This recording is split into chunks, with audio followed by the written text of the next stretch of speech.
ada satu berita menarik mengenai GPS di Pujuk. Kita dengar.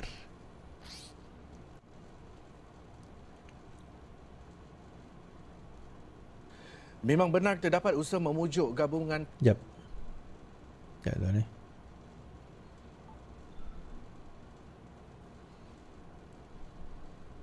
Memang benar terdapat usaha memujuk gabungan Parti Sarawak GPS untuk menarik sokongan kepada Kerajaan Perpaduan. Perkara itu diakui sendiri Premier Sarawak Tan Sri Abang Johari Tun Uping dalam pertemuannya bersama Perdana Menteri Datuk Seri Anwar Ibrahim di Putrajaya pada Jumaat. Bagaimanapun, Anwar menghargai kesetiaan GPS yang enggan termakan pujukan untuk terlibat dalam rancangan tebuk atap itu.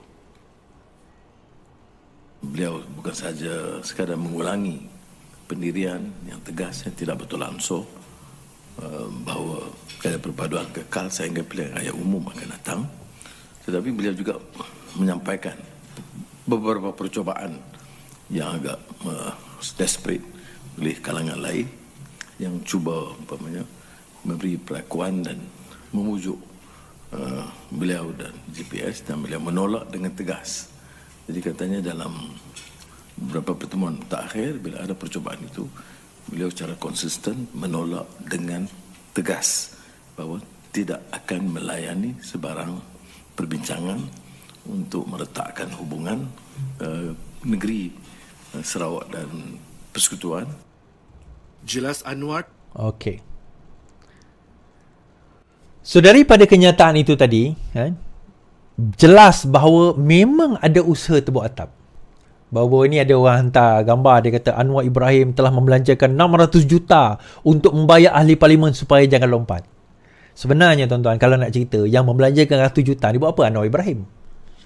Buat apa Anwar Ibrahim nak belanja 100 juta? Yang belanja 100 juta pun pembangkang. Kalau pun benar 100 juta itu dikatakan dibelanjakan untuk membeli, kenapa Anwar Ibrahim nak kena bayar?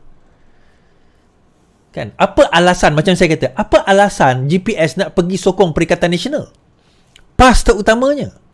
Pemimpin-pemimpin di dalam GPS terutama yang bukan Islam confirm tak akan terima PAS sebagai Perdana Menteri. Soalannya kalau GPS sokong Perikatan Nasional, siapa jadi Perdana Menteri? PAS.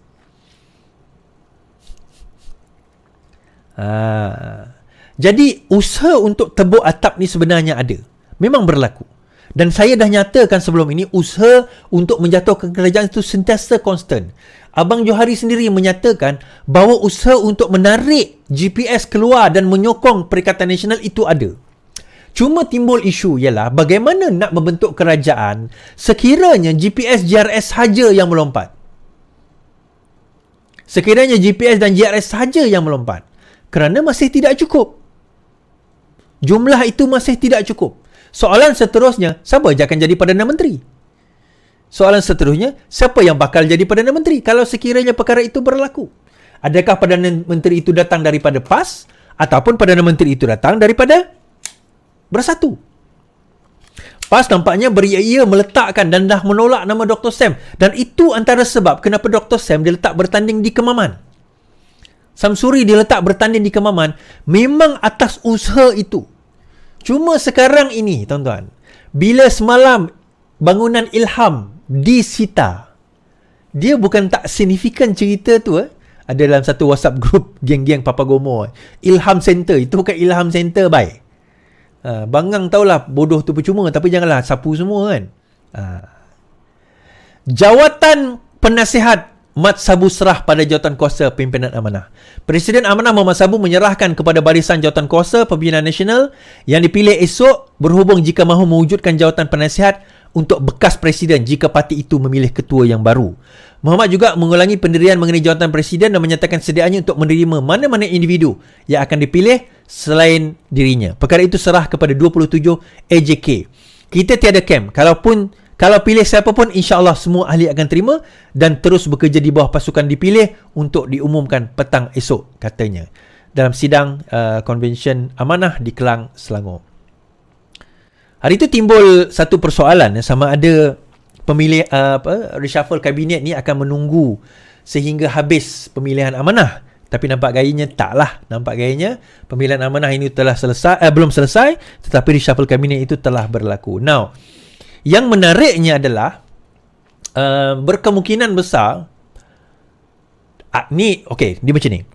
Daripada perwakilan tersebut, mereka memilih 27 orang perwakilan esok, dipanggil council 27 orang, dan 27 orang ni akan menamakan siapakah presiden mereka. Itu kaedah dia. So, kalau sekiranya Mat Sabu tidak dipilih sebagai presiden amanah lagi, so adakah kaunsil tersebut akan mewujudkan Musyidul Am ataupun penasihat whatever lah yang mereka nak panggil? Itu satu persoalan. Yang kedua, kalaupun Mat Sabu tidak dipilih, soalan yang seterusnya, siapa yang akan dipilih? So, the most likely candidate yang akan dipilih adalah Dr. Mujahid Yusof Rawal. Okay. Now, saya tak nak dwell into internal politik Mat Sabu lah. Mat Sabu, amanah lah kan. Tetapi bagi saya, kalau dilihat, bagi saya, sebagai orang luar lah, saya lebih suka melihat Mujahid menjadi presiden. Now, rekod beliau sebagai menteri agama sangat baik sebenarnya.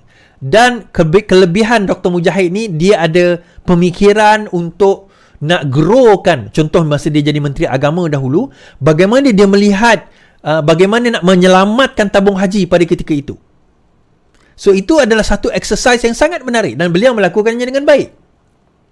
Dan daripada segi latar belakang, daripada segi cara fikiran, daripada segi command dan sebagainya, bagi saya personally, Dr. Mujahid lebih layak. Namun bila saya tanya dengan beberapa rakan amanah, dia kata kita biarlah Mak Sabu pegang dulu. Lepas tu next term nanti diserahkan. Itu pendapat masing-masing. Ini pendapat saya kan. Kalau tuan-tuan setuju, tak apa. Tak setuju pun tak apa kan. Macam juga hari tu kan, bila saya kata Ayub Khan kena jadi ketua polis negara, ada yang kata tak setuju. Tak apalah, masing-masing punya pendapat. Cuma keputusan untuk presiden amanah akan ditentukan esok petang, dan kita tunggu siapa yang bakal menjadi presiden amanah. Again, persoalan dia ialah, kalau sekiranya katakanlah Dr. Mujahid, Senator Mujahid diangkat menjadi presiden amanah, dia kena memegang satu jawatan yang tinggi. Okay, dia kena memegang satu jawatan yang tinggi. Dan bagaimana pula Mat Sabu, adakah dia akan kekal sebagai menteri ataupun dia akan dialih? Most likely dia tak akan dialih lah, sebab reshuffle kabinet dah habis dah. Kan saya kata itu sepatutnya tunggu pemilihan amanah, tapi tak apa. So kalaupun beliau tak dialihkan, berkemungkinan Mujahid kena diletakkan di satu posisi. So posisi apa? Yang itu yang menariknya untuk nak dilihat dan dibincangkan. Okay? Alright, habis dekat situ. Okay, seterusnya. Macam mana katil ayam ni berfungsi tu? Katil bekalan ayam, bukan katil ayam, katil bekalan makanan ayam.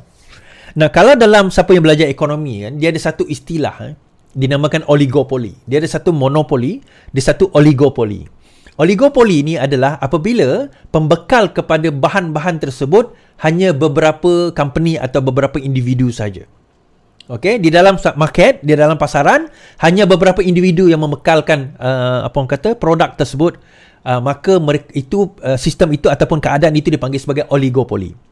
Monopoli adalah di mana hanya satu syarikat ataupun satu entiti saja yang menguasai keseluruhan pengeluaran pasaran. Itu panggil monopoli. Namun begitu, oligopoli ni tak ada masalah. Cuma isu dia apabila secara beramai-ramai syarikat-syarikat tersebut akhirnya bersatu, berbincang dan menyatakan mari kita tentukan harga. Itu jadi masalah. Dalam oligopoli itu normal, bukan semua orang mampu nak sediakan jumlah bahan-bahan mentah yang diperlukan, dan player-player memang tak ramai. Tetapi isunya bila player-player tersebut duduk dan berbincang dan mengatakan kita tetapkan harga sekian-sekian. Dan ini bertentangan dengan akta persaingan di dalam negara kita yang tahun 2010, di mana mereka tidak boleh berpakat dan menetapkan harga. Dia oligopoli antara lain, kalau kita tonton tengok dalam telco pun ada oligopoli. Kalau dalam telco kita tengok pemain dia Celcom Digi, kita tengok Maxis, Kita tengok, yes, ada beberapa saja player yang ada kat dalam tu, itu dipanggil oligopoli. Isunya kalau mereka bersatu, mereka duduk, kemudian mereka kata kita tetapkan harga sekian, yang itu nanti akan jadi masalah kepada market. Bila mereka mula monopoli, menetapkan harga sedemikian, menjadi masalah kepada market. Now, kenapa benda ini masalah, tuan-tuan? Bila mereka menetapkan harga, akhirnya tidak ada persaingan. Bila tidak ada persaingan, yang ruginya adalah pengguna.